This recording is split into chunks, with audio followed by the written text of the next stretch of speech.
Eu quero já passar para a ministração da palavra, mas antes fazer um comentário bastante emocionante.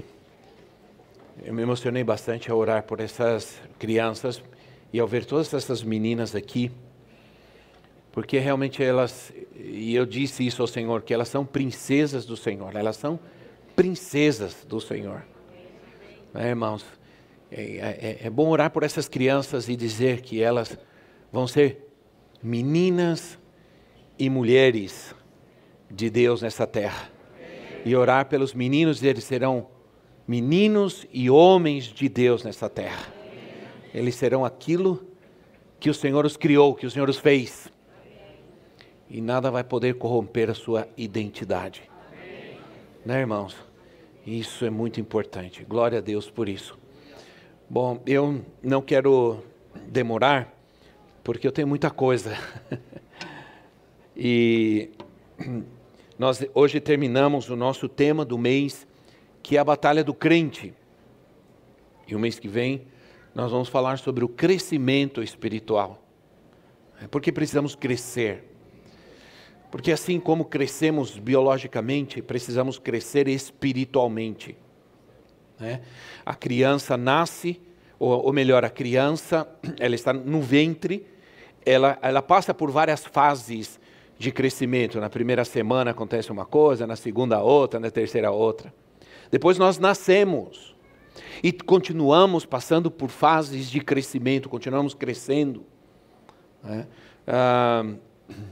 Talvez depois de certa idade já não crescemos mais no tamanho, não crescemos mais fisicamente, biologicamente, mas crescemos ainda no conhecimento, na sabedoria, etc. Então, irmãos, por isso os cabelos brancos não significam, os cabelos brancos eles não demonstram ou não significam idade ou velhice, significam sabedoria. Né, irmão Nelson? Quanto mais cabelo branco, mais sabedoria. Amém. Muito bem, irmãos. E vamos continuar falando sobre a batalha do crente. Hoje nós vamos falar sobre a batalha da alma. Nós falamos esses dias passados sobre vários aspectos da batalha na vida do crente, do cristão. Daquele que ama a Deus, daquele que quer fazer a vontade de Deus, daquele que quer obedecer a Deus. E falamos sobre a luta da carne contra o espírito. Falamos sobre uma batalha real contra um inimigo real.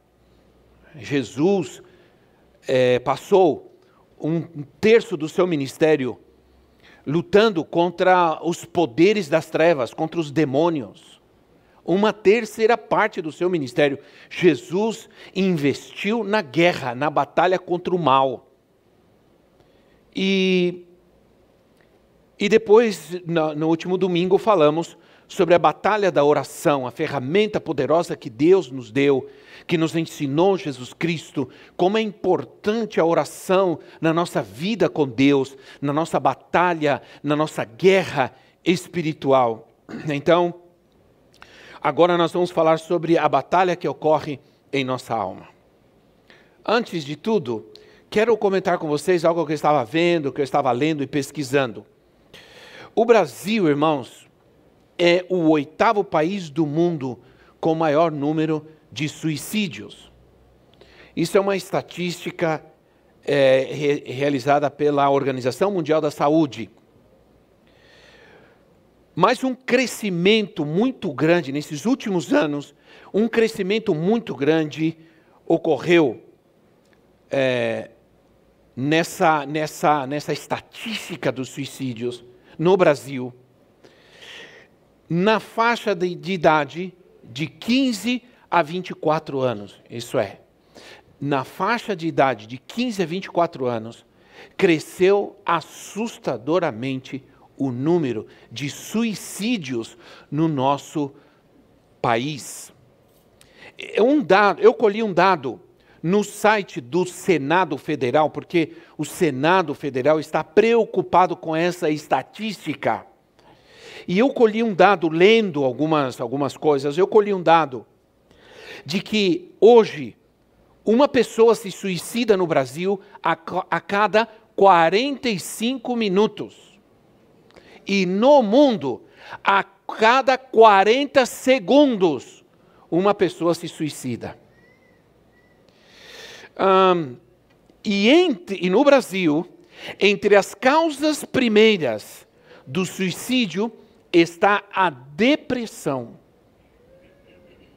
O principal agressor da alma. Qual é o principal agressor da alma nos dias de hoje? Da nossa alma? É a depressão. Todos vocês sabem, ou pelo menos a maioria de vocês sabem, e a Bíblia nos ensina assim, que nós somos seres tripartidos. Que quer dizer, nós somos seres compostos de 3 partes: espírito, alma e corpo. Nós, os cristãos, costumamos dizer que nós somos um espírito, que temos um corpo, ou melhor, que temos uma alma e habitamos em um corpo. Nós somos espírito, temos uma alma e habitamos em um corpo. Essa é a manifestação das 3 partes desse ser tripartido que somos nós, a exemplo, nosso Deus. Não é? Então, irmãos, mas a parte do homem, essa parte do homem mais atacada, mais conflitiva, é a alma. Porque aí é o lugar onde está a nossa mente, nossas emoções, nossas decisões, nossos pensamentos e nossas emoções. Com o espírito, com o nosso espírito, nós temos contato com o mundo espiritual. Nós nascemos de novo, nascemos no espírito. Não é? Nosso espírito estava morto, estava longe, porque o espírito é a parte do nosso ser, o qual nós fazemos contato com Deus, com o qual nós temos comunhão com Deus. Às vezes a Bíblia chama o espírito de coração, que este é o lugar onde Deus habita, onde Deus age, nosso espírito. O nosso corpo é a nossa parte em que nós nos comunicamos com o mundo. Através dos 5 sentidos, nós interagimos com as pessoas, nós nos relacionamos, nós vivemos nesse mundo, nós nos comunicamos com o mundo. É a porta de entrada das coisas da vida em nós. Mas a nossa alma é onde estão a maioria dos problemas, a maioria dos conflitos, a maioria das coisas. O intelectual está aí, o espiritual também, o emocional, o raciocínio e outras coisas mais. Né? E nossa alma é extremamente conflitiva, nossa alma estão os nossos temperamentos, aí a gente briga, aí a gente chora, aí a gente faz escândalo, aí a gente fica quieto, aí a gente murmura, aí a gente bate, tudo acontece aí. Né? Nós acabamos de cantar um cântico de uma passagem bíblica que diz: por que estás abatida, ó minha alma, creia no Senhor. Nós encontramos, às vezes, versículos bastante que demonstram esse conflito da alma. Porque a alma sofreu uma agressão terrível por causa do pecado e da desobediência a Deus. A alma sofre uma agressão terrível quando ela tem ausência de Deus, quando Deus não está presente, quando não há palavra de Deus, quando não há o Espírito Santo. Por causa do pecado, a alma se tornou um lugar de batalha, de guerra, de sofrimento, de dor. E aí, a alma chegou a morrer. Ezequiel, capítulo 18, versículo 4, primeiro versículo nós vamos ler esta manhã, diz assim: eis que todas as almas são minhas, como a alma do pai, também a alma do filho é minha. A alma que pecar, essa morrerá. A alma que pecar, essa morrerá. O pecado afeta diretamente a alma, fere, mata, destrói a alma do homem, do ser humano. Por isso, meus irmãos, precisamos estudar sobre isso. Logicamente, nós não vamos conseguir falar sobre isso hoje numa pregação de 1 hora, de menos de 1 hora, porque colocaram um relógio lindo lá, agora não tem como não deixar de enxergar. Vocês já viram, irmãos? Né? Que lindo, né? Isso quer dizer alguma coisa. Diz que é para o pessoal do louvor, chama. Amém. Nós vivemos num mundo que agride constantemente nossa alma. Nós vivemos num mundo que agride constantemente nossa alma. Todos os dias. Você já está assistindo televisão e vê alguma coisa que te afeta? Que te deixa triste e até deprimido? Sim ou não? Quantos já passaram por essa experiência? Por quê? Porque nós vivemos num mundo que agride terrivelmente os nossos sentimentos, nossas emoções. E Jesus Cristo mesmo disse: no mundo tereis aflições. E as aflições, elas acontecem em nossa alma. Nós somos afligidos em nossa alma. No mundo tereis aflição ou aflições. A aflição é o sofrimento da alma. O salmista disse: por que está aflita, ó minha alma? Por que você está aflita? Espera, confia em Deus. Nós temos vários exemplos na Bíblia do conflito da alma. Isso não é psicologia.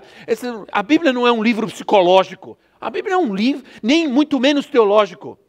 A Bíblia é a palavra de Deus. A Bíblia conhece o homem. A Bíblia tem respostas para todas as lutas, dificuldades e conflitos do homem. Jó capítulo 10, versículo 1. Mas é uma declaração de Jó que ele diz assim: a minha alma tem tédio da minha vida, darei livre curso à minha queixa, falarei na amargura da minha alma. Jó não era qualquer pessoa. Jó era alguém que temia Deus, que amava a Deus, que conhecia a Deus, que servia a Deus. O próprio Senhor Jesus, em Mateus capítulo 6, no versículo 38, disse assim: a minha alma está cheia de tristeza até a morte. Até a morte. Alguém diria que Jesus estava deprimido neste momento. Alguém diria. Mas a verdade é que Jesus está profundamente triste. Uma tristeza de morte. E ele diz: ficai aqui comigo e vigiai comigo. Ele queria companhia. Ele queria que alguém estivesse com ele. Ele não queria ficar sozinho, era muita dor, era muito sofrimento naquele momento, por tudo aquilo que ele ia passar, e a sua alma naquele momento estava profundamente abatida, um abatimento, uma aflição de morte. O apóstolo Paulo, em 2 Coríntios capítulo 7, versículo 5, disse assim: porque mesmo quando chegamos à Macedônia, a nossa carne não teve repouso nenhum. Antes, em tudo, fomos atribulados. Onde está a tribulação? Onde está a aflição? Na alma. Por fora, combates. Temores por dentro. Por fora, combates.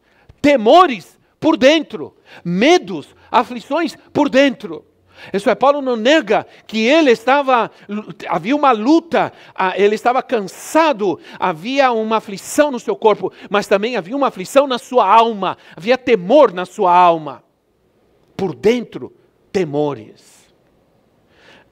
Por isso a alma precisa ser restaurada, a alma precisa ser curada. Não é algo que se recebe automaticamente quando se recebe a Cristo em nossas vidas, quando somos salvos. Se for assim, seria maravilhoso. Porque a impressão que se dá, você recebe a Cristo e acabou. Você é outra pessoa, sai daquele momento, ou você sai na rua e diz assim: quem sou eu? Quem é meu pai, minha mãe? Não acontece isso. Você vai ter que lutar contra os seus vícios, seus temores, contra os seus traumas. Você vai ter que lutar contra isso, vai ter que passar por um processo de restauração, por um processo que nós chamamos de santificação.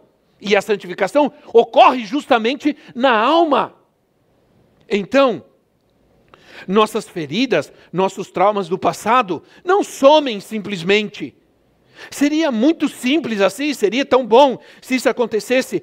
E nós, crentes, cristãos, não teríamos nenhum problema emocional. Nós seríamos as pessoas mais perfeitas desse mundo. Irmão, não seria lindo? Nenhum problema emocional, nenhum medo, nenhum temor, nenhuma dor, nenhum sofrimento, nenhuma briga. Santos, santos, santos, santos, santos. Nada. Não seria maravilhoso? Mas eu pergunto para você, isso acontece? Não. Está cheio de crente mentiroso, crente iracundo, crente lascivo, crente imoral, crente beberrão, crente irado, crente brigão. Ou não? Então,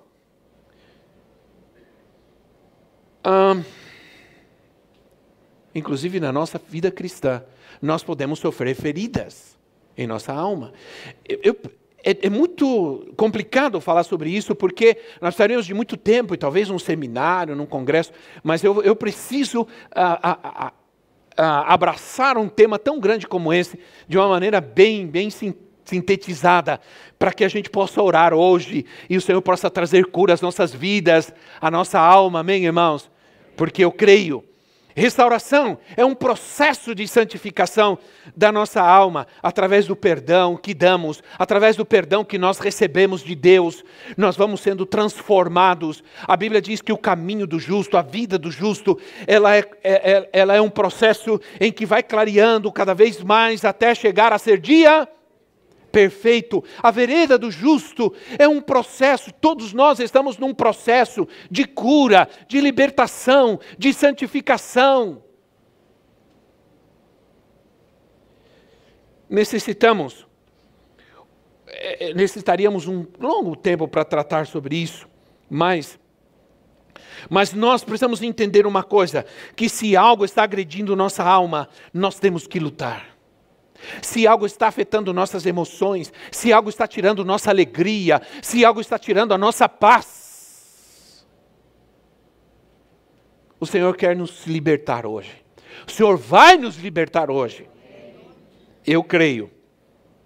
Então, quando nós procuramos e vemos a vida do nosso Senhor Jesus, nós vamos ver que Jesus, Ele teve tão pouco tempo para fazer tantas coisas, né? Jesus estava focado em ensinar, Jesus estava focado em ser o rabi, em formar seus discípulos, em caminhar com eles, porque é dessa forma em que o Senhor iria transformar o mundo. Ele precisava nos deixar uma mensagem, Ele precisava nos deixar a mensagem do reino, e Ele estava preocupado porque essa mensagem do reino precisava chegar até nós.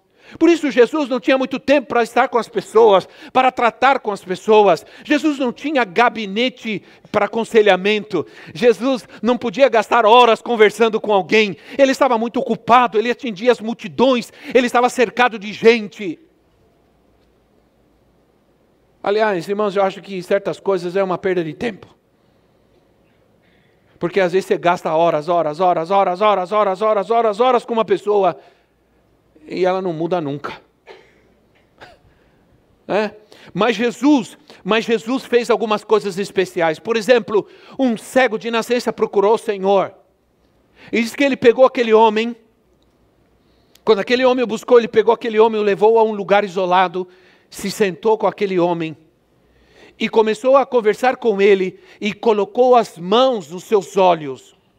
Algumas coisas é importante aqui. Primeiro, o Senhor Jesus, Ele não tinha tempo de tirar alguém, sentar com alguém, mas Ele sentiu que aquele homem, ele tinha mais do que apenas um problema físico. Aquele homem era cego de nascença, aquele homem provavelmente tinha sofrido muito, aquele homem, aquela limitação que ele tinha, não estava mais apenas no seu corpo, mas também estava na sua alma, um homem profundamente abandonado, solitário, e Jesus pega ele, o tira, o leva a um lado, põe a mão sobre ele, ora por ele, diz, você está melhor? Vejo algumas coisas.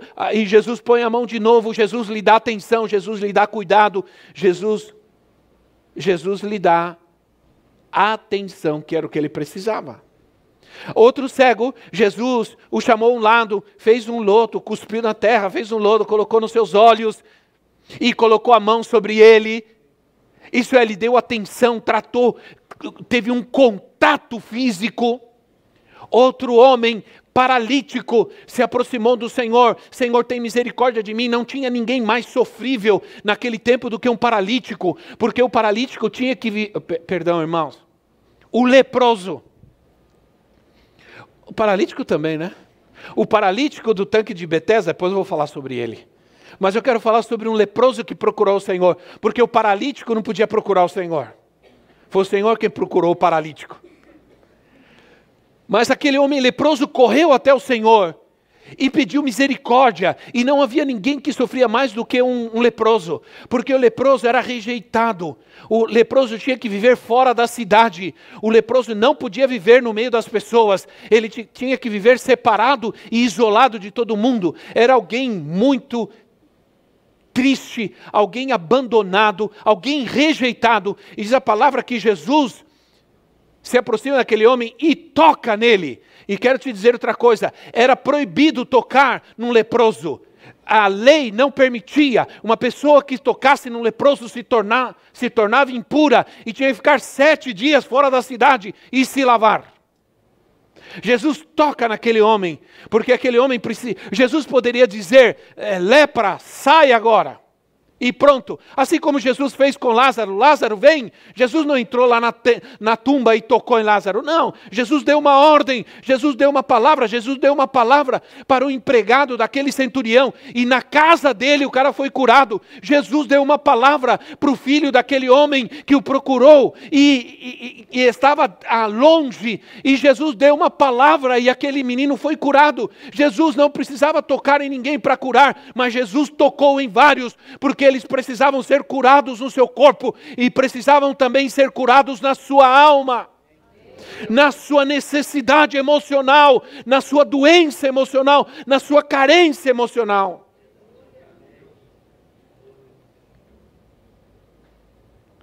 Irmãos,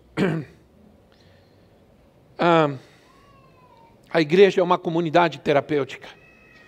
É um lugar onde você pode ser curado, você pode ser salvo, você pode ser curado de tudo aquilo que agride a sua alma. A igreja não pode ser apenas um lugar religioso. A igreja não pode ser apenas um lugar onde se faz coisas religiosas. A igreja tem que ser um lugar de adoração, como fizemos, de palavra, mas tem que ser também um lugar de cura. Amém, irmãos? Um lugar de cura. Por isso, vamos falar rapidamente sobre essas batalhas, porque o tempo já vai correndo mais do que eu, né, irmãos? A batalha contra a depressão. É uma batalha. É uma batalha. Hoje, dizem que hoje a depressão é conhecida como a reação emocional mais dominante da época. Os profissionais que mais estão ganhando dinheiro hoje são os psicólogos e os psiquiatras. E dizem que nós estamos vivendo a era da melancolia. E a melancolia está em todas as idades hoje. Por incrível que pareça, há crianças melancólicas. Claro, se uma criança vive dentro de um apartamento o dia inteiro, não brinca, não corre, não é criança. Não sei não, viu, meus irmãos? Eu dou graças a Deus, porque eu vivi numa época que não tinha televisão em casa, porque a televisão era do diabo, e não podia televisão. Eu já contei para você que nem rádio podia ter, porque o rádio também era do diabo. Se a televisão era o olho do diabo, eu nunca soube o que era o rádio. Né? Provavelmente o rádio era a voz do diabo, né? Bom, a voz do Brasil era terrível mesmo, irmão. Mas a verdade é que não tinha. Então o que nós tínhamos que fazer? Nós tínhamos que ler e brincar. Então a gente tinha que construir. Eu construí meus carrinhos de rolemã. Me arrebentei várias vezes. Ralei o joelho, cheguei em casa com o joelho, cotovelo todo rachado, ralado, né, irmãos? Quebrei braço. Quer dizer, hoje é criança, hoje os pais levam a criança para brincar, põem joelheira, cotoveleira, capacete e fica atrás segurando. Há um medo, há um temor, irmãos, terrível. Na nossa época não tinha celular. A gente saía por meio do mato, correndo, brincando, voltava, saía na hora, depois do almoço, voltava só no escurecer. Nossa mãe não sabia onde a gente estava, nem o que a gente estava fazendo. Não tinha celular. Filho, onde você está, filhinho? Tá tudo bem, filho, não arrebentou a cabeça ainda, não. Então a gente corria, a gente fazia as nossas pipas, empinava e brigava também, jogava bola, enfim, escondido, claro, porque bola também era do diabo. Futebol também era do diabo. Mas a gente vivia e a gente enfrentava as situações, né, irmãos? Brincava na enxurrada. Meu Deus, fazia cada coisa que hoje daria desespero numa mãe e num pai. Descia a enxurrada lá, a gente ia para lá e se jogava na enxurrada e rolava na enxurrada. E nadava em rio, mergulhava no rio. Só a graça de Deus, irmão. Eu nadei no rio até o dia que eu vi algo estranho boiando. Não nadei mais. Quando há angústia é porque falta esperança. Aí vem o medo, vem a insegurança, né, irmãos? Eu quero ler o Salmo 177, de 1 a 10. Salmo 77, de 1 a 10. Vamos ler esse texto. Isso é uma demonstração de um servo de Deus que está sofrendo um momento terrível na sua vida. Ele diz assim, Salmo 77, de 1 a 10, assim: clamo a Deus por socorro, clamo a Deus que me escute quando estou angustiado. Busco ao Senhor de noite, estendo as mãos sem cessar, a minha alma está inconsolável. Lembro-te de ti, ó Deus, e suspiro. Começo a meditar, o meu espírito desfalece. Não me permites fechar os olhos. Tão inquieto estou que não consigo falar. Fico a pensar nos dias que se foram, nos anos há muito passados. De noite recordo minhas canções. O meu coração medita, o meu espírito pergunta: irá o Senhor rejeitar-nos para sempre? Jamais tornará a mostrar-nos seu favor? Desapareceu para sempre o seu amor? Acabou-se a sua promessa? Esqueceu-se Deus de ser misericordioso?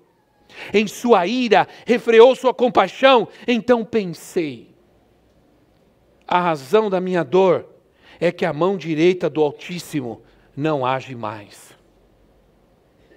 Irmãos, esse aqui é um momento de conflito terrível. Aqui, esse homem de Deus, ele está clamando, ele está buscando a Deus, mas ele está inconsolável, está abatido, está desfalecido, está questionando a misericórdia de Deus, o amor de Deus, o cuidado de Deus, porque ele está se sentindo desamparado, abandonado.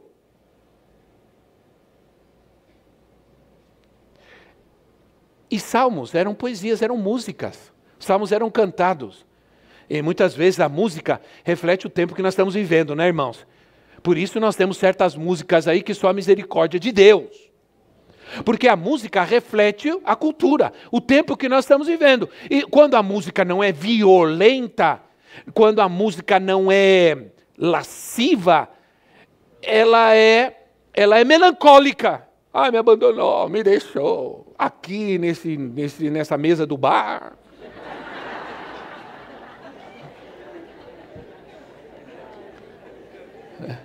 Ninguém me ama, ninguém gosta de mim. A música reflete o estado de espírito. A música reflete o estado da alma em que se encontram as pessoas hoje em dia.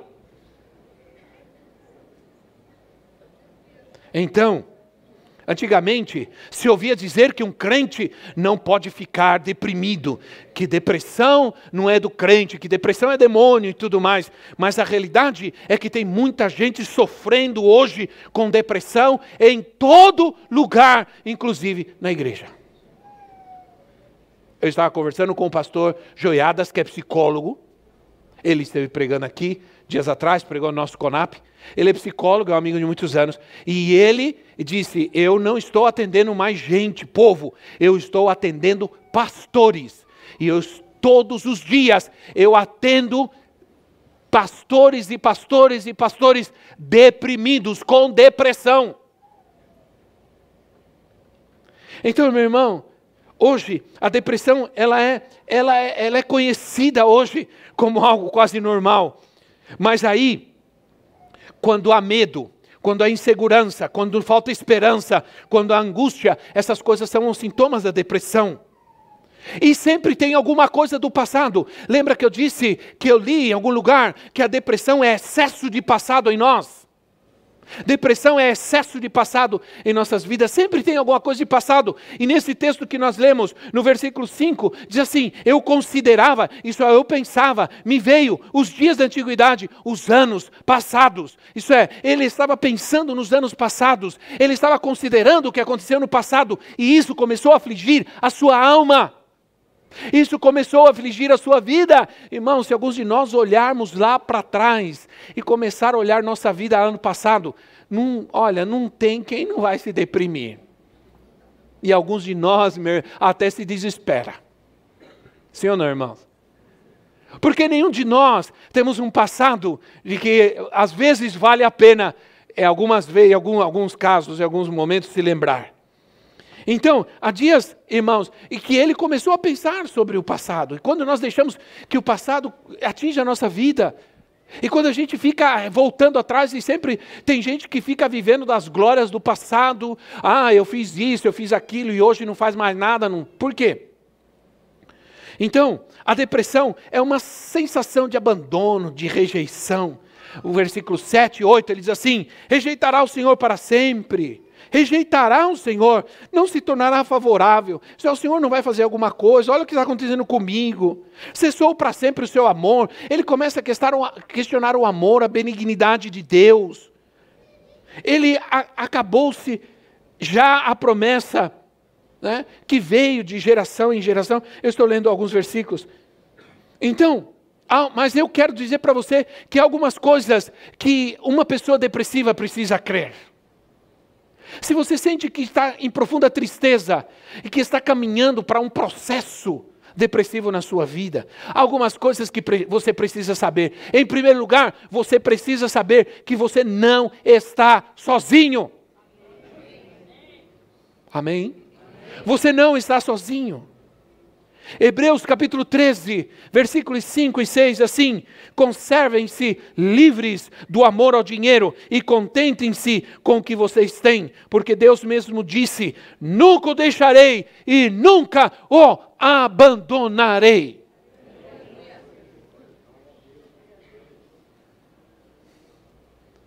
Diga assim comigo, Deus nunca me abandonará. E Deus nunca me deixará. Amém, irmãos? Você precisa crer nisso. Ele é Jeová Shammah, Deus presente. Deus está aqui, Deus está presente. Na minha vida, na minha aflição, na minha tristeza, na minha frustração, na minha decepção. Deus está presente. Ele está conosco. Nunca te deixarei, nunca te abandonarei. Quando Jesus Cristo voltou aos céus, a palavra que Ele nos deu, a promessa que Ele nos fez foi, não deixarei vocês sozinhos. Onde estiverem 2 ou 3 no meu nome, eu estarei ali.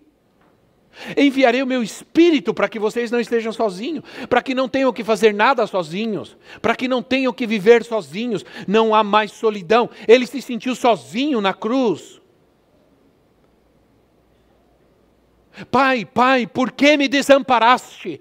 Jesus se sentiu desamparado na cruz. Por quê? Era necessário que ele se sentisse desamparado na cruz, porque ao se sentir desamparado na cruz, ele trouxe para nós a certeza de nunca, nunca, nunca nos sentiremos mais desamparados. Ele levou nossa solidão, nosso abandono lá na cruz do Calvário. Ele se fez pobre para que fôssemos enriquecidos. Ele se fez pecado para que nós nos tornássemos a justiça de Deus. E Ele tomou nossas enfermidades, Ele se enfermou. Jesus adoeceu para que nós não precisássemos mais sofrer por causa da doença. Então você não está sozinho. Aleluia. O Senhor está contigo. Em paz me deitarei, em paz dormirei, porque o Senhor está comigo. Eu me deito, o Senhor está comigo. Eu me levanto, o Senhor está comigo. Aleluia. É ter um Deus presente em nossas vidas. E aí, você precisa saber outra coisa. Você precisa continuar tendo esperança. Tenha esperança. Não perca a esperança. Romanos capítulo 8, versículo 18, 25. 18 a 25 diz assim: considero que os nossos sofrimentos atuais não podem ser comparados com a glória que em nós será revelada. A natureza criada aguarda com grande expectativa que os filhos de Deus sejam revelados, pois ela foi submetida à futilidade, não pela sua própria escolha, mas por causa da vontade daquele que a sujeitou, na esperança de que a própria natureza criada será libertada da escravidão, da decadência em que se encontra, para a gloriosa liberdade dos filhos de Deus. Sabemos que toda a natureza criada geme até agora. Sabemos como em dores de parto. E não só isso, mas nós mesmos que temos os primeiros frutos do Espírito, gememos interiormente, esperando ansiosamente nossa adoção como filhos, a redenção do nosso corpo, pois nessa esperança somos salvos. Mas a esperança que se vê não é esperança. Quem espera por aquilo que está vendo? Mas se esperamos o que ainda não vemos, aguardamo-lo pacientemente. Porque quando esperamos o que nós não vemos, isso é fé. Isso é fé. Esperança que se vê, isso não é esperança. Esperança que se pode ver, não é esperança. E ninguém se deprime por aquilo que não pode ver, mas se deprime por aquilo que não consegue ver e enxergar, porque não consegue enxergar que não está sozinho, não consegue enxergar que há amor, não consegue enxergar que há promessa, que há bênção de Deus, que é um Deus que o ama. Mas quando você tem fé, a fé justamente é a certeza absoluta daquelas coisas que nós não vemos, não enxergamos. Mas são promessas de Deus para nós. Isso é, a esperança é isso, meus irmãos. Esperança na sua palavra, esperar com paciência, pacientemente, diz, aguardamos pacientemente, esperei com paciência no Senhor, e Ele se inclinou para mim. E Ele se inclinou para mim, e Ele viu, eu esperei com paciência no Senhor. As pessoas nos tiram a paciência. Sim ou não, irmãos? Algumas, a sogra não.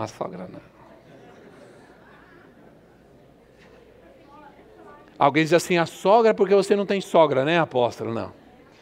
Na verdade, as pessoas nos tiram a paciência, sim ou não, irmãos? As pessoas nos tiram a paciência. As pessoas às vezes, nos atacam, nos ferem. Mas a falta de esperança é justamente a falta de paciência. Esperança na sua palavra, esperar com paciência. Salmo 119, 147 diz assim: antes do amanhecer me levanto e suplico o teu socorro, na tua palavra coloquei a minha esperança. A falta de esperança traz desespero. Creia que o Senhor já te perdoou, irmão. Creia que ninguém pode te acusar. Ninguém pode acusar o teu passado e dizer, olha o que você fez. Você fez isso, você fez aquilo, porque as pessoas sempre estão fazendo isso. Isso é uma forma maligna, diabólica. E quem faz isso está sendo usado pelo diabo. Quando fica acusando a pessoa e apontando o seu passado. Deus não faz isso. As pessoas gostam de lembrar umas às outras das coisas que fizeram no seu passado. Olha o que você já fez. Você não tem moral. Você não pode corrigir ninguém. Deus nunca vai fazer isso. Quem faz isso é o diabo. Tudo isso é mentira, é acusação do diabo. Olha o que diz Hebreus 8:12. Olha o que diz esses textos assim. Porque eu lhes perdoarei a maldade e não me lembrarei mais dos seus pecados. Porque a gente fica voltando ao passado e remoendo o que nós fizemos, quando Deus já se esqueceu disso, e você fica, Senhor, olha, eu fiz isso, eu fiz aquilo, Senhor, poxa, por que eu fiz isso? E o Senhor está olhando para você, meu filho, não sei do que você está falando. Sim ou não, irmãos? Agora, Deus assim, não sei, não é porque eu não sei, é porque eu decidi que eu não vou mais me lembrar disso. Então você fica aí chorando, eu fiz isso, eu fiz aquilo. Olha, eu não sei o que você está falando. E provavelmente você está falando de algo que eu já te perdoei. Então é melhor você se perdoar. Entende? Anos atrás eu tratei com um pastor que adulterou. E ele nunca mais conseguiu se levantar. Nunca mais. Ele chorava o tempo todo. E o tempo todo ele dizia para as pessoas, eu fiz isso, eu fiz aquilo. Aí um dia eu chamei ele num canto e falei, pastor, chega. O Senhor já te perdoou, sua família já te perdoou, a igreja já te perdoou, só você não se perdoa. Cristo já te perdoou, todo mundo já te perdoou, e você ainda não se perdoou. Nunca vai conseguir avançar na vida, vai viver em tristeza, em depressão, porque não se perdoa. Quando Deus já te perdoou. Quando mais difícil já aconteceu que os irmãos perdoaram. A igreja já perdoou, que isso não é fácil não, viu, irmão? Ô povo difícil para perdoar. Depois de ter recebido um imenso perdão de Deus na sua vida, nós temos uma dificuldade para perdoar. Que não é brincadeira, irmãos. Então, Hebreus 10:17 diz assim, eu jamais me lembrarei dos seus pecados e das suas iniquidades. Olha o que Deus está dizendo para você, eu jamais me lembrarei. Aí, irmãos, tudo isso é que nos faz nos colocar diante de Deus e nos arrepender e nos humilhar. Porque um Deus assim nos constrange, sim ou não? Você se ajoelha diante dele e diz, Senhor, me perdoa. Filho, calma. Em primeiro lugar, eu nem sei do que você está falando. E depois, eu não me lembro, já te perdoei os seus pecados, suas iniquidades. Levanta a tua cabeça, caminha, cresce, avança, conquista. Porque eu estou com você, não te deixarei, não te abandonarei. Por isso o salmista foi lá e disse assim, por que você está triste, alma? Ele fala com a alma dele. Ele vai lá, ele conversa com ele mesmo. Ele diz assim, por que você está triste? Porque você está abatida? Confia em Deus. Espera nele, confia nele. Não aceite a acusação, irmão. Aceite o perdão de Deus. Muitas vezes eu percebo que certas acusações contra nós, pastores, é para tratar de criar em nós um sentimento de que nós não somos dignos. Que nós não somos dignos de pregar a palavra, de ministrar. Essa é a ideia, essa é a tentativa de acusar-nos. Aceite a alegria do Senhor na sua vida. A tristeza vai passar, a alegria virá. O choro pode durar uma noite, mas a alegria do Senhor vai vir sobre a sua vida, sobre a sua casa. Aleluia! A batalha da culpa, contra a culpa. Eu vou dar um pulo aqui porque eu quero falar sobre outra coisa. Mas a palavra de Deus, muitas pessoas vivem um sentimento de culpa constante. E aí, tem a ver com o passado vem de novo, aí vem o sentimento de culpa. Muitas pessoas vivem hoje, há uma culpa verdadeira e há uma culpa falsa. A culpa verdadeira é aquela que é provocada pelo pecado. Pequei, errei, estou me sentindo culpado, isso é verdadeiro, mas essa culpa, ela acontece em nós com o propósito de nos levar ao arrependimento. E muitas vezes ela é uma obra do Espírito em nossas vidas. É uma consciência do erro e do pecado que muitas pessoas não têm hoje. Mas você tem a Deus, tem o Espírito Santo. Tem essa consciência. E essa culpa vem. Mas há uma culpa que é terrível. Que é aquela que é resultado, irmãos, do pecado, do diabo, da religiosidade. Né? Aquele legalismo, aquele medo que as pessoas... Eu vou te dar um exemplo de culpa. Meu pai sempre falava, na igreja também falava, quando era criança, joga bola, não joga bola, que bola é do diabo. E meu pai falava, se eu pegar você jogando bola, você vai apanhar. E eu tinha medo, mas eu queria jogar bola. Aí o que eu fazia? Eu fugia e ia jogar bola. Só que eu saía do jogo com uma culpa tão terrível. Eu saía, Senhor, me perdoa. Eu chorava. Senhor, me perdoa, porque eu pequei, Senhor. Primeiro que eu estava jogando bola, eu dizia, Senhor, não vem agora não, por favor. Depois eu saía do campo de futebol pedindo perdão ao Senhor, chorando. Cheio de culpa. Cheio de culpa.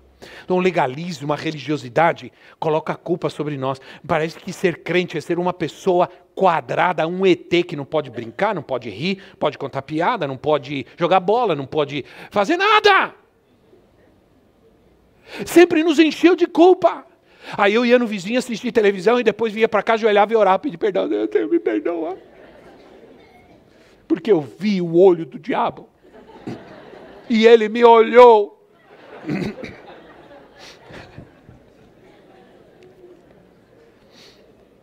Então, irmãos, isso sem falar no medo que alguém nos visse, né? Fazendo essas coisas. Então, agora a criança, muitas vezes, por exemplo, quando os pais se separam, geralmente as crianças pequenas, elas crescem com uma culpa terrível. Porque como elas não entendem o que aconteceu, ou por quê, elas se sentem culpadas. Ou se os pais brigam demais na frente dos seus filhos, seus pais agridem um outro na frente dos seus filhos, eles também se sentem culpados. E eles crescem, quando os pais se separam, eles crescem com esse sentimento de culpa. E deforma a identidade, deforma a alma dessa criança, de tal maneira que ela cresce com muitos problemas. Então, meu irmão, a culpa é um sentimento de que nós não somos capazes de agradar ninguém, não somos capazes de agradar a Deus, nós não merecemos o perdão, a misericórdia de Deus. Eu estou correndo, eu estou pulando várias etapas, porque eu quero terminar com algo especial. Por exemplo, sempre a gente precisa tomar cuidado, irmãos, com certas discussões, casais, irmãos, tenha cuidado. Tenha cuidado de dizer, a culpa é sua. Não use nunca mais essa frase, nem um com o outro, nem com a criança. A culpa é sua, a culpa é sua. Não use mais essa frase, por favor, pelo amor de Deus. Porque você não entende que isso é o que você está gerando na vida dessa criança, dessa pessoa, culpa. A culpa é sua, você não fez isso e aquilo. A culpa é sua do nosso casamento estar desse jeito.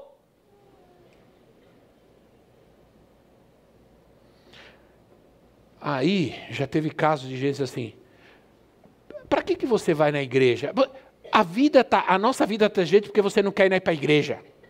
Porque você não quer ir para a igreja. Tá bom, eu vou para a igreja. Aí vai para a igreja. Aí a pessoa que acusou, não vai. Entendeu? Não vai. Aí ele vai, tá bom, ela vai e ele não vai. Ué, mas a culpa não era minha porque eu não ia na igreja, agora você não vai? Não era só acusação. Às vezes é só pura acusação. Sabe o que é o pior de todos? Nunca faça isso, irmão. Que adianta você ir na igreja? Não vai na igreja. Para que você vai na igreja e não muda? Você vai para a igreja e não acontece nada. Você vai para a igreja e começa do mesmo jeito. Tá bom, não vou mais. O que é pior, irmão? Ir na igreja torto? Ou não ir na igreja nunca?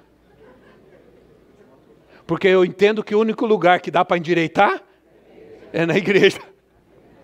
Sim ou não? Aí fica, para que você vai na igreja, menino? Você não vai, olha o que você faz, para que você vai na igreja? Para que você lê a Bíblia? Para que você faz isso? Para que? Olha aí, olha o que você faz, olha o que você... Culpa, culpa, culpa, acusação, acusação, acusação. Para com isso.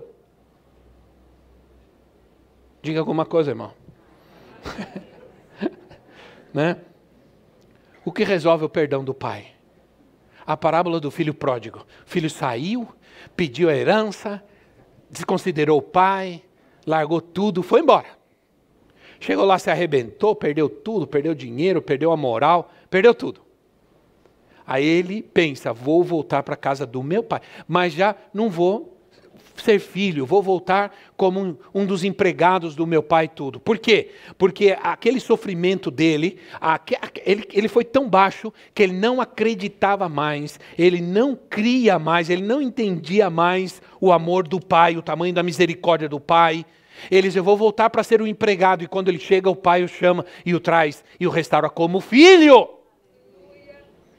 Esse amor do pai, ele não conseguia entender, porque ele estava no lixo, ele não conseguia entender o amor de Deus mais. Ele não conseguia mais entender o quanto Deus era misericordioso. E assim é que Deus é conosco, irmãos. As misericórdias do Senhor são sem fim. Se há culpa na tua vida, hoje o Senhor te liberta disso, porque essa culpa te amarra, essa culpa te impede de você crer nas promessas de Deus, essa culpa te impede de você crer que você pode ser amado, que você pode amar, em nome de Jesus. E aí, eu quero terminar, agora eu vou pular, que pena, irmão, eu pregaria isso a tarde inteira, a gente emendaria com o culto da noite. Aí eu quero falar sobre a batalha contra a ira. Que é com isso que eu vou terminar. Até quero tem que ser muito tranquila a música, tá? Põe um sintetizador aí, porque não pode ser agitado, porque eu vou falar sobre a ira. Né? Irmãos, se alguém me pergunta o que isso é ira, ira é um monstro dentro de nós, que às vezes coloca a cabeça para fora. E se manifesta. Alguns quando estão dirigindo o trânsito, né? Outros quando sofrem algum tipo de situação de oposição, né? Às vezes, essa pessoa que se ira, estou falando de nós, essa pessoa que se ira, nos assusta, sim ou não?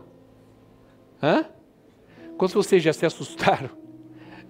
Principalmente quando você fez alguma bobagem, né? A ira é pecado quando ela não é dominada, quando ela não é controlada. A ira em si não é pecado. A Bíblia diz, irai-vos e não pequeis. A ira contra a injustiça, contra a miséria, contra a corrupção, contra os males, não é prejudicial. Nós estamos orando. Deus criou uma ira santa em nós, a igreja, os cristãos. Irmãos, já deu resultado das nossas orações. E as nossas manifestações já deram resultados. Essa semana o MASP colocou lá como chama a palavra? Um limite de idade para uma exposição que tem lá, que é meio pornográfica. Eles já colocaram, proibido para menores de 18 anos, não pode entrar nem acompanhado dos pais. Amém? Há muito tempo que isso não acontecia no nosso país. Olha lá. Isso é resultado de um trabalho, de uma manifestação. E algumas vezes de raiva, assim, contra essa injustiça. Eu fiquei muito irado, irmãos. Eu fiquei muito irado quando eu vi a imagem de uma menina, uma criança, tocando um homem nu. Eu fiquei irado. Isso não se faz com uma criança, isso é um abuso, isso é uma agressão, isso é demoníaco, isso é diabólico. Eu não tenho outros adjetivos para isso. Aí, a palavra de Deus, assim, lá em Salmos 4, 4 e 5, diz assim: quando vocês ficarem irados, não pequem. Presta atenção, irmãos. Então, a Bíblia nos dá a possibilidade de que fiquemos irados, porque Deus nos criou com emoções. Então a gente em algum momento vai ficar irado. Mas assim, quando vocês ficarem irados, não pequem. Aí que está o problema, né, irmão? Aí você diz, esse é o problema, Senhor. Ao deitar-se, reflitam nisso. E aquietem-se. Ofereçam sacrifícios como Deus exige e confiem no Senhor. Vou te dizer uma coisa, irmãos, onde reside o pecado na ira? É quando a ira, é quando você diz assim, ou melhor, é quando você diz assim, eu sou assim, eu não vou mudar. Você quer aceitar que eu sou assim, acabou? E a gente vive irado e agride, abusa, e as pessoas têm que aceitar-nos como nós somos. Isso é pecado. Isso é pecado. Então, essa negação em mudar é pecado. Essa negação em mudar. Quando a ira se torna prejudicial e pecaminosa. Quando queremos defender o nosso ego. Não, eu sou assim, eu sou forte. Se eu quero alguma coisa, não me interessa, eu passo por cima de todo mundo mesmo. Eu falo o que me vem na cabeça, eu não levo desaforo para casa. Irmão, tudo isso é uma grande bobagem. A Bíblia diz que o sábio é sábio muitas vezes quando ele se cala. Aí ele põe o óculos, fica quieto, parece inteligente. Parece sábio. Quando ele se cala. Quando atacamos alguém, outra coisa, quando a ira é pecaminosa, é má para nós, quando nós atacamos alguém e não o erro da pessoa, entende? Nós atacamos a pessoa e não o erro dela. Há uma diferença, sim ou não? Em atacar uma pessoa e atacar o erro da pessoa. Ou quando alimentamos nossa ira, até ela se tornar amargura. Quando a ira é guardada e não resolvida, nem reconhecida. Não, você é uma pessoa irada. Eu, de forma nenhuma. Então, o principal caminho de tudo isso é a depressão, a amargura, a violência. A violência é a manifestação da ira reprimida. O cara vai lá, sobe num prédio, mata 90 pessoas a tiro. O menino agora pegou a arma do pai, da mãe que é policial, entrou na escola e matou 2 colegas. E a ira reprimida é a manifestação e a violência. Nós devemos ter cuidado em como nós expressamos. Talvez você diga, mas o que eu tenho que fazer? Toma cuidado em como você expressa. Você me deixa irado. Não diga isso também. Quando você é culpado, não diga isso. Você me deixa irado. Nunca diga isso. Diga, estou irado. Mas não diga, você me deixa irado. Irmãos, frases que começam com você, quando a gente está bravo, irado, são problemáticas. Nunca comece uma frase quando você está bravo, irado, com você. Comece com eu. Né? Então, quando a ira é egocêntrica, quando estamos querendo defender-nos, exaltar-nos, isso é pecado. Quando a nossa ira é justa, ela é outra coisa. Mas quando a ira provoca certas atitudes, né, irmãos? Cuidado com na briga, né? Em momentos, e não se esqueça que a ira, ela é uma obra da carne. E a palavra aí, para ira, em Gálatas 5,19, é a palavra tumos, que ela expressa um fogo ardente de um mau gênio que explode. Olha só, de um mau gênio que explode. Se você é cheio do Espírito Santo, uma das coisas que vai acontecer na sua vida é que você vai ter mansidão e domínio próprio. Entende? Em momentos, irmãos, assim a gente tem que ter cuidado. A gente ou comete coisas boas, quando você está irado, ou você faz coisas bobas, como, por exemplo, chutar a parede e quebrar o dedo. Ficou irado, chutou a parede, arrebentou o pé. Que coisa boba. Pegou o celular, e pá! E depois olhou o celular todo destroçado. Meu Deus, não tem dinheiro para comprar outro celular. Ou matar alguém. Então, irmãos, quando o Espírito age em nós, o medo vai embora, a insegurança vai embora, a depressão vai embora. Né, irmãos?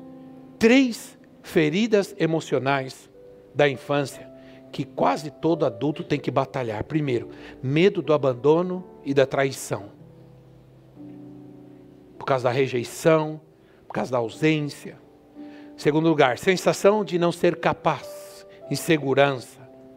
Porque houve um exagero no cuidado, na dose do amor. Abraçou, agarrou, quase sufocou. Quase matou. E em terceiro lugar, a obrigação de agradar. Você cresce com uma obrigação de agradar. E quando você não agrada, você se frustra. Você vive querendo agradar todo mundo. E eu quero te dar uma grande notícia. Você nunca vai agradar todo mundo. Nem Jesus agradou todo mundo. Eu tinha muito esse problema. Eu sofri muito com esse problema, irmão. Eu sofria demais com a rejeição. Que alguém dissesse alguma coisa que não gostava de mim. Eu ficava desesperado. O Senhor me curou. Porque senão eu nem podia estar aqui hoje. Nem aqui eu poderia estar. Porque eu sei que eu não agrado bastante pessoas. Mas eu prefiro, irmão, ir para o céu não agradando muita gente do que para o inferno agradando todo mundo. Não é verdade? Nós precisamos ser curados pelo Espírito Santo. Vamos ficar em pé no nosso lugar. Eu fiz um milagre aqui, corri. Para falar um tema que a gente fala em 3 dias, em 50 minutos. Mas eu sei que você não ficou cansado, né, irmão? Amém, amém. Cuidado, o crente não pode mentir. Aleluia. Deixa o Senhor te curar hoje. Feche seus olhos aí no seu lugar. Deixa o Senhor te curar, deixa o Senhor te libertar. Ao fechar os seus olhos, é só para você não se distrair, irmão. Só para você não ficar distraído com o que acontece. Para você se focar. Se você é capaz de ficar com os olhos abertos sem se distrair. Mas ao fechar os seus olhos, você se foca em algo importante. Qual o problema da minha alma? Onde eu preciso ser curado? Qual é o meu problema? Tristeza, depressão, ira, culpa, raiva.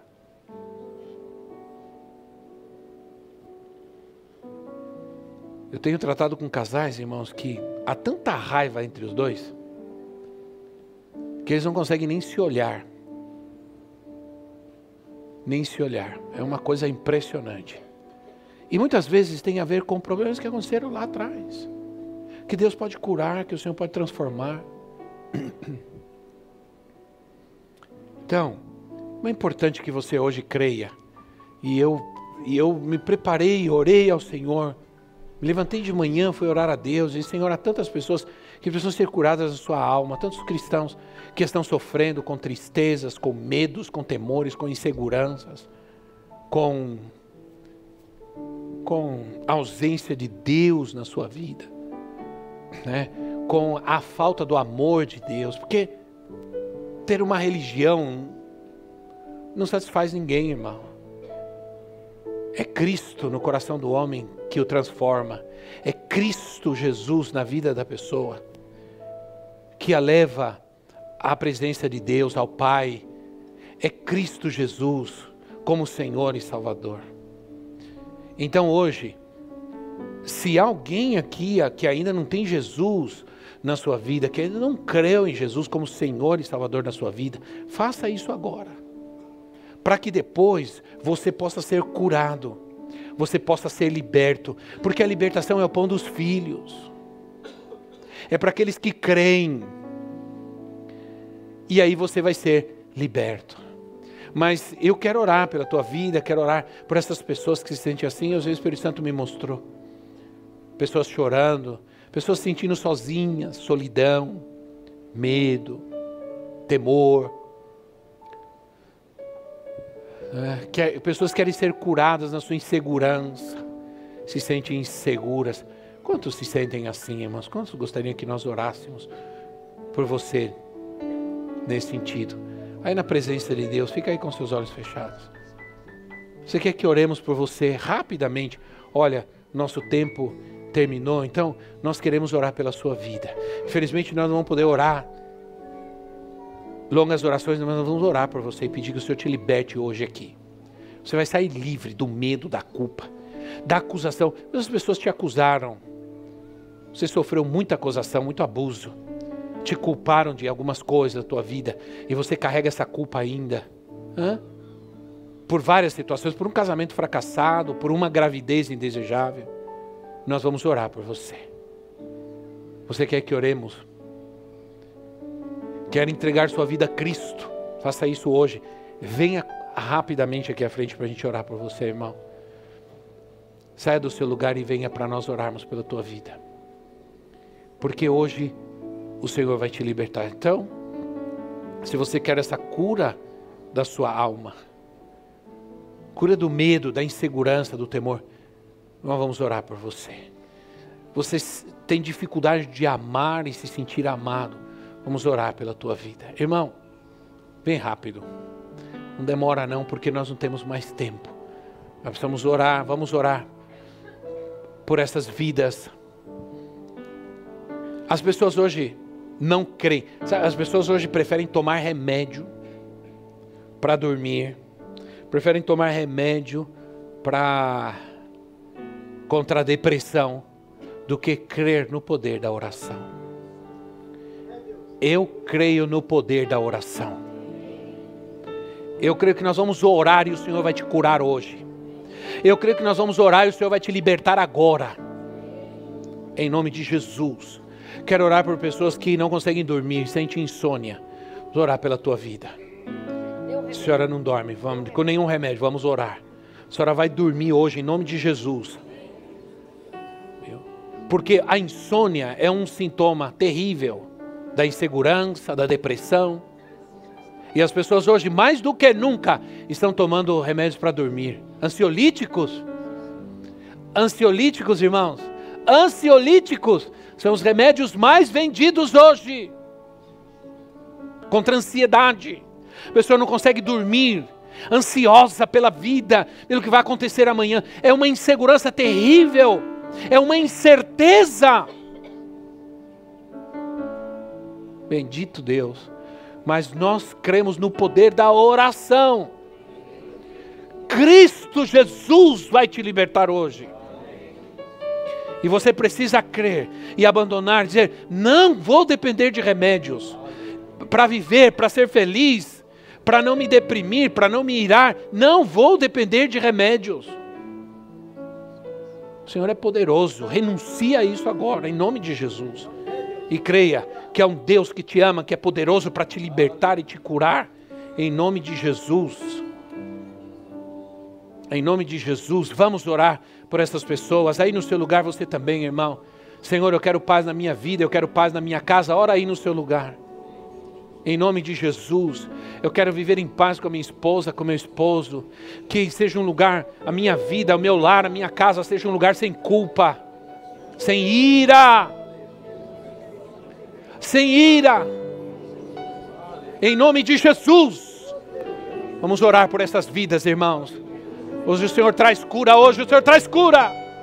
A ansiedade vai embora, o temor vai embora, a depressão vai embora em nome de Jesus. Em nome de Jesus Cristo. Em nome de Jesus Cristo. Em nome de Jesus. Aleluia, aleluia. Toca essas vidas agora, Espírito Santo. Toca com teu poder, Senhor. Traz cura, traz cura. Em nome de Jesus. Traz a cura. Traz a cura agora do medo, do temor, da insegurança, da frustração, da ansiedade. Da ansiedade. Em nome de Jesus. Em nome do Senhor Jesus Cristo. Seja livre agora. Em nome de Jesus. Em nome de Jesus. Que Cristo entre na sua vida. Que o Espírito Santo agora traga paz. Em nome de Jesus. Em nome de Jesus. Dorme e descansa. Dorme e descansa em nome de Jesus. Em nome de Jesus, toda ansiedade, todo medo, o temor vai embora em nome de Jesus. Tua presença em nome de Jesus. Tua paz. Toma o coração dessa criança nas tuas mãos, Senhor. Desse menino nas tuas mãos, Senhor.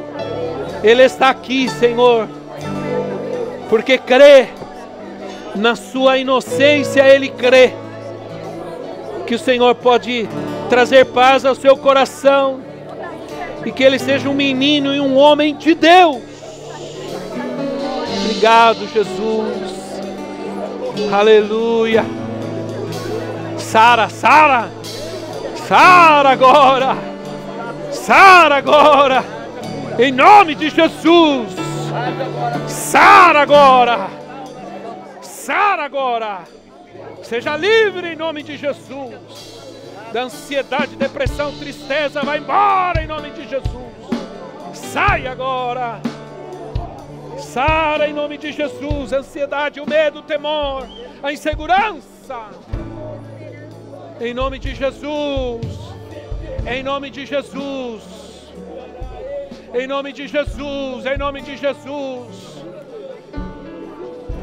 Em nome de Jesus. Oh, aleluia.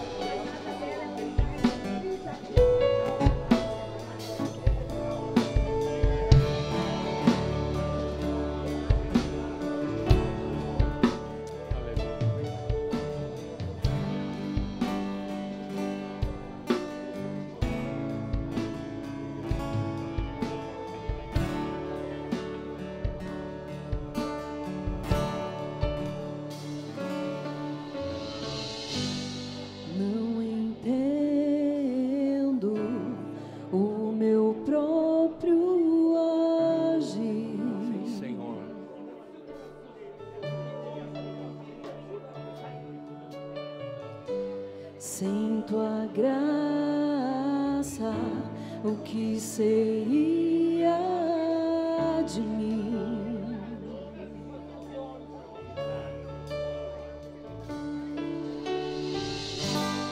Não entendo o meu próprio agir.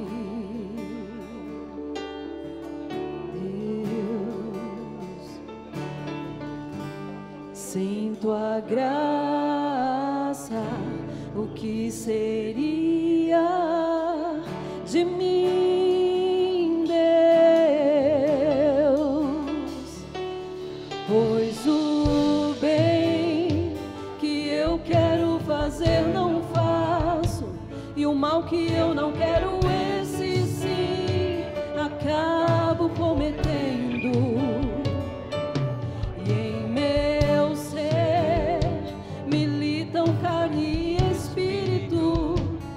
Uma guerra infindável, a qual eu não me rendo, pois meu corpo já foi vendido como escravo, e não existe bem nenhum em mim, apenas o pecado.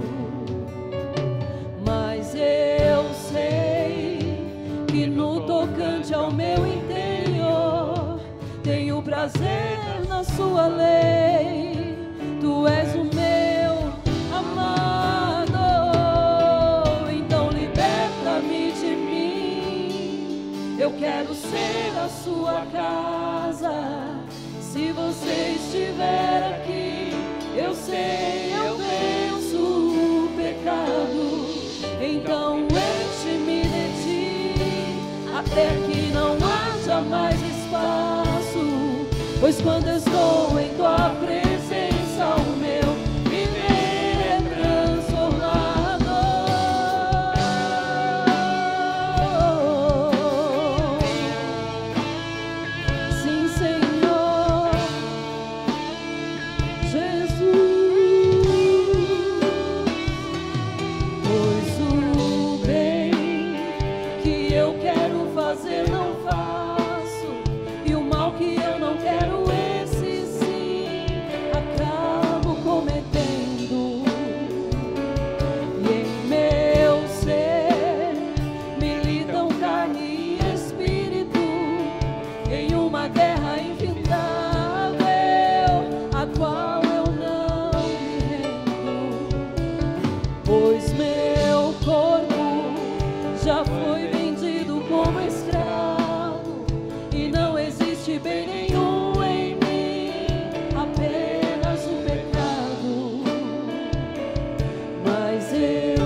prazer na sua lei. Tu és o meu amado, então liberta-me de mim. Eu quero ser a sua casa. Se você estiver aqui, eu sei, eu venço o pecado.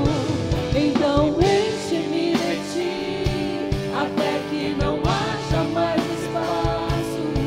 Pois quando estou em tua presença, o meu viver é transformado.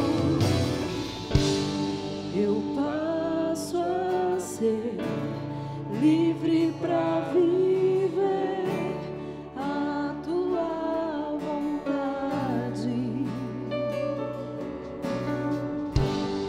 Ao te conhecer, todo o meu ser se enche de bondade e reina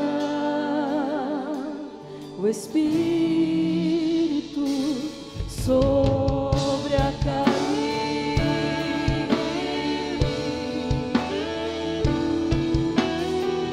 Oh, aleluia. Oh, aleluia.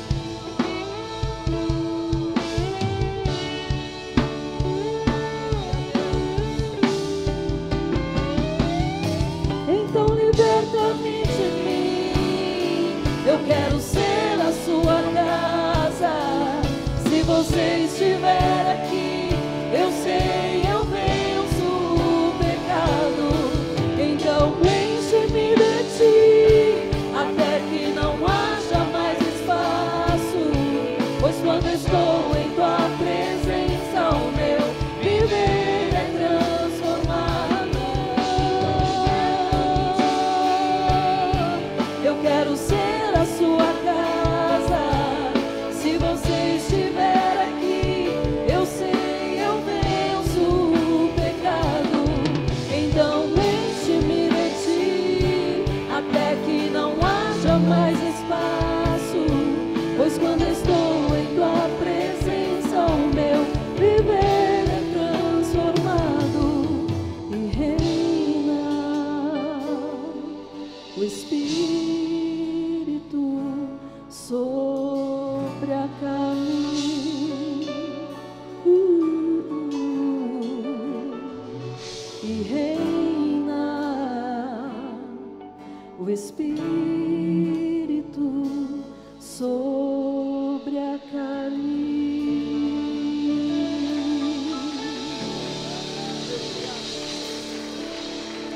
Aleluia.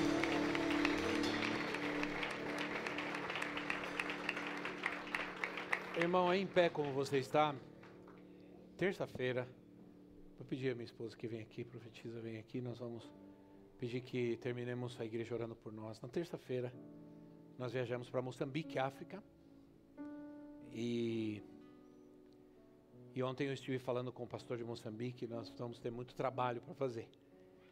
Porque aquele povo, eles são muito... São 3 dias, das 9 da manhã às 5 da tarde, sem parar. Louvor, adoração, oração, palavra. Louvor, adoração, oração, palavra. Louvor, adoração, palavra. E aí se você não tiver palavra, você pode pregar 1 hora, 1h30, 2 horas, eles não andam, não caminham, não levantam, aplaudem, choram, dão glória a Deus o tempo todo. Como nós estamos tentando aprender com esse povo, viu? Como não dá para vir todo mundo para cá, vamos levar uma turma para lá cada ano. Né, irmãos? Então, eu quero que vocês orem por nós. Moçambique, como eu já disse para vocês, é um país extremamente carente. Tem muitas igrejas em Moçambique, muitas igrejas. As igrejas Assembleias de Deus do Brasil tem muitas congregações lá. Mas o Espírito Santo colocou no meu coração suprir uma necessidade que Moçambique tem, que é justamente a falta de obreiros locais. Não existe um projeto que prepare obreiros moçambicanos e também gente de outros países. Nós vamos ter 4 nações presentes, irmãos: Moçambique, Malawi, Zimbábue e África do Sul. E vai vir gente, tem Nigéria, tem gente da Nigéria também. E vai vir gente de várias províncias de Moçambique, que estão bastante distantes. Então a gente vai viajar de ônibus, de cavalo, de cipó para chegar no congresso. Vão dormir no chão. Ainda perguntei para o pastor ontem, pastor, tem colchão suficiente? Após nós vamos dar um jeito que as pessoas dormem numa esteira no chão. E antes, o chão era de areia, agora colocamos um piso de cimento, vamos dormir no cimento rústico. Então, eu falei, pastor, vamos chegar, vamos procurar, ver se precisar, a gente compra alguns colchões. A gente compra uns colchões para as pessoas. Vamos atender da melhor maneira possível. A melhor maneira possível é um colchão no chão e comida na mão, né? E vamos prover isso para esses irmãos que vão vir, vão viajar. Eu estou falando, mas eu não estou brincando não, irmãos. Eles viajam, eles pegam carona, vêm de cavalo até um espaço, depois de lá pegam umas vans, depois pegam umas caronas, até chegar. Às vezes viajam 4, 5 dias para chegar em Maputo. E eles vão. E viajam com o seu terno, com a sua Bíblia na mão. Né? Então ainda há muita pureza e muita inocência. É muito importante. Então, e nós vamos ter bastante trabalho, né? Eu disse para ela, vocês se preparem, porque se a gente está precisando perder uns quilinhos, a gente vai perder. É que sauna não perde peso, né? Infelizmente não queima gordura, porque é um calor assim insuportável que a gente passa. É um calor assim de deixar as camisas encharcadas assim. É muito quente, muito quente, muito quente. Mas orem por nós, para que eu vou ter várias reuniões, vou me reunir com arquiteto, vou me reunir com várias pessoas para o projeto, vou me reunir com algumas pessoas para a questão do final dos nossos documentos. Parece que eu vou precisar pagar mais algum valor para fazer para terminar de fazer diz que é a publicação da ata da graça, para que a gente possa definitivamente abrir uma conta bancária e fazer outras coisas. É muito trabalho e eu preciso que vocês orem por nós. Nós vamos a alguns lugares, nós vamos a uma província, nós vamos visitar uma igreja Cristo Centro que está sendo começada do outro lado da província, que é uma península, que nós vamos visitar, que atravessa de balsa, e a gente vai para lá.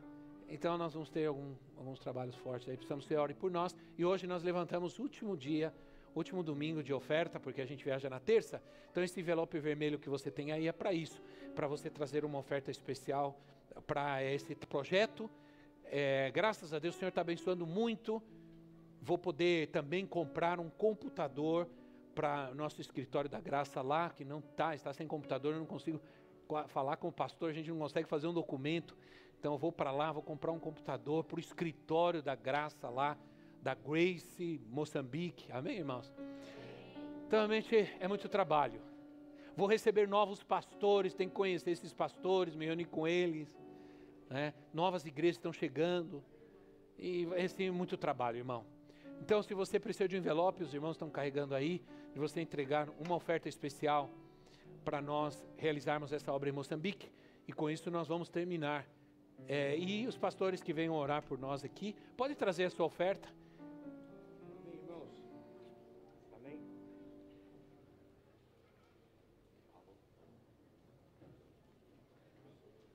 Alô? Ele está aqui. Alô? Irmãos, eu só quero corrigir o seguinte, não é vermelho petista não, tá?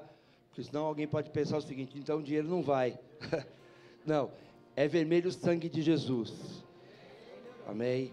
E outra coisa, irmãos, vocês viram o versículo que nós lemos nas ofertas? Emprestarás a muitas nações. Emprestarás a muitas nações. Porque essa é a ideia, você entregar e dar, porque você terá de volta. Vamos orar pelos nossos líderes, pelo apóstolo, que estava pedindo lá no gabinete, lá na sala dos pastores, que está muito cansado, e que queria que nós orássemos por ele. Então, por que eu estou dizendo isso, irmãos? Eu quero te perguntar aqui, quem vai orar pelo nosso apóstolo, pela nossa profetisa, nesses dias? Levanta a mão. Você está falando isso diante de Deus, não é para mim não. Você está afirmando um compromisso e um voto com Deus. Então você vai orar todos esses dias por ele, para que Deus revigore, porque não é fácil, irmãos. Voltando da África, ele irá ainda para Belém do Pará, ok? Vamos orar por eles. Levante as suas mãos. Pai, nós te agradecemos e te louvamos por este momento, por esse instante, em que, como igreja, Senhor, estamos declarando, Senhor, que este tempo, Senhor, que os teus servos passarão ali, naquela terra tão distante de nós, mas tão próximos de Ti, Senhor, que eles haverão de ser sustentados, que eles haverão de ser fortalecidos e renovados, que a Tua graça, o Teu poder e a Tua unção, Senhor, estejam sobre eles, que as revelações venham, Senhor Deus, que o entendimento e a visão que o Espírito Santo tem, venha a este coração, Senhor Deus, venha, Senhor Deus, a esta mente, Senhor Deus, que ela se encha, Senhor Deus, das visões e dos conhecimentos que o Senhor tem, que a sua boca se abra, Senhor Deus, profeticamente, para anunciar, Senhor Deus, trazendo revelação, Senhor Deus, e palavra que aquele povo ainda não recebeu, Senhor, em nome de Jesus, que flua, Senhor, o rio de água viva, Senhor, naquela terra seca, naquela terra sedenta, Senhor, sedenta do Teu amor, sedenta da Tua compaixão, Senhor, sedenta da Tua misericórdia, Pai, que flua rios, ó Deus, e rios, ó Deus, sobre aquelas almas e aqueles corações, Senhor, e que eles sejam renovados, Senhor Deus, neste tempo, Senhor, que eles não sejam exauridos nem desgastados, mas que eles sejam renovados, ó Pai, em nome de Jesus. E por aqui, Senhor, nós estaremos orando, clamando, intercedendo e nos colocando na brecha, para que a obra seja perfeita e completa, em nome de Jesus. Amém, amém, amém. Glória a Deus, amém. Deus abençoe. Aleluia. Vamos terminar louvando ao Senhor, Só quero irmãos. avisar a todos da igreja que no próximo domingo nós falaremos aqui tudo que foi arrecadado com o Projeto Moçambique, e quando o apóstolo vier, ele também trará um relatório de tudo que foi gasto. Nós fomos extremamente transparentes com a igreja. Deus te abençoe. Uma semana especial. Terminamos louvando ao Senhor.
Por causa